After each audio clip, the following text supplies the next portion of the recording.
We are on the side of the road here. An Antonov has just passed overhead. We are just outside of Kurmuk town. There's been bombing in this area throughout the week. And an Antonov jet just flew overhead.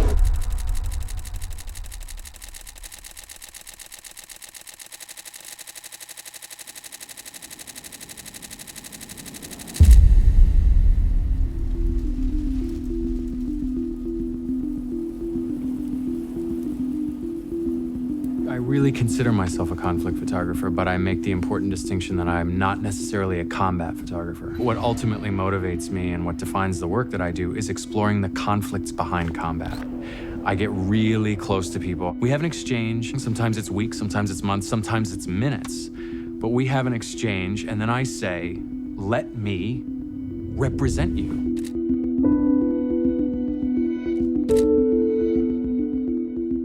I try to offer as much of myself to the people that I photograph as I can. I'm making something that involves them, and I think I owe it to them to share something personal of myself, because having your photograph taken is really personal.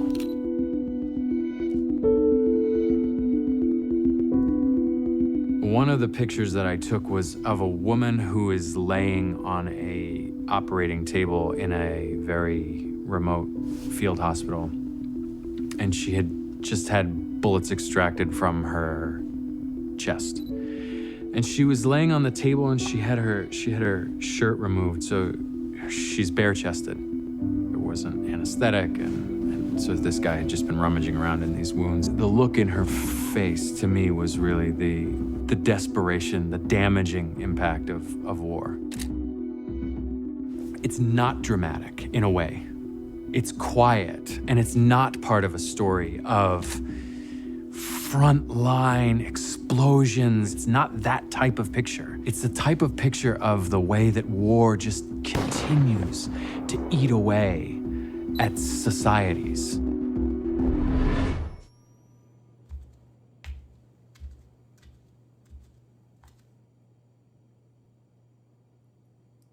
I had no idea that so much of the danger in women's lives happens right in their own homes.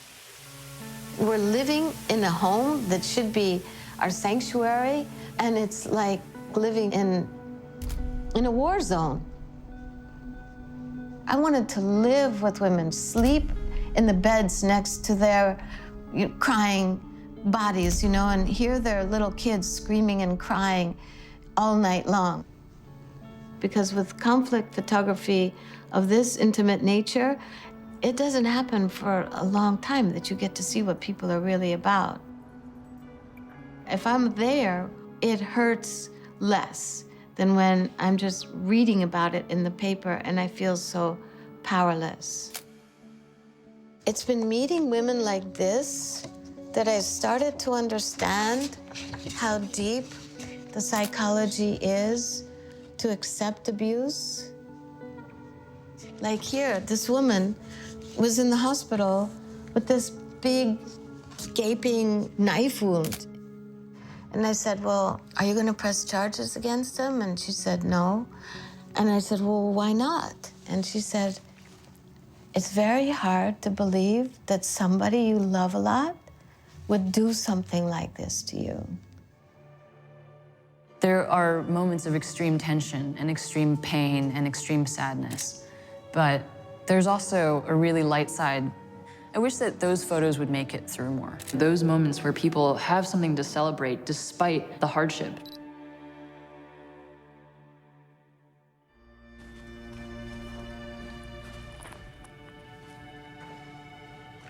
I do this because I love it. I can always do something else. Anybody can do something else. But, with this, I travel the world, I see people, I meet people that I would never have the chance to meet doing anything else. That's what's so gratifying about all this, is you find a little family amongst each other in these places.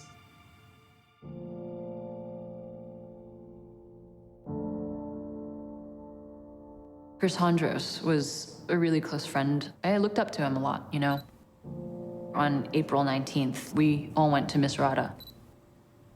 It was really quiet that day. Nothing was really happening, and it just seemed like a very quiet day on the front lines.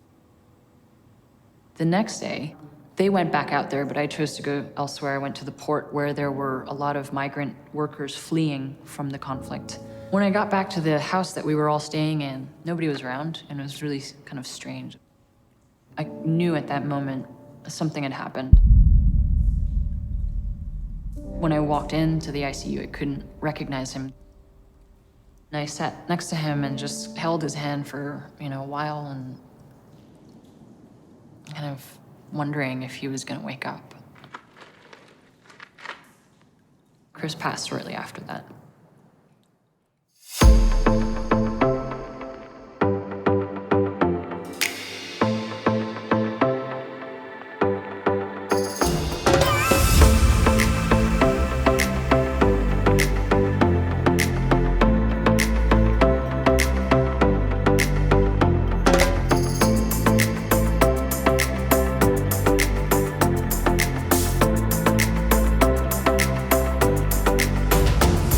This show is being brought to you courtesy of Queen of Queens Productions, Modeling and Management.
Hi, I'm Queen, the owner of Black Opal TV Network.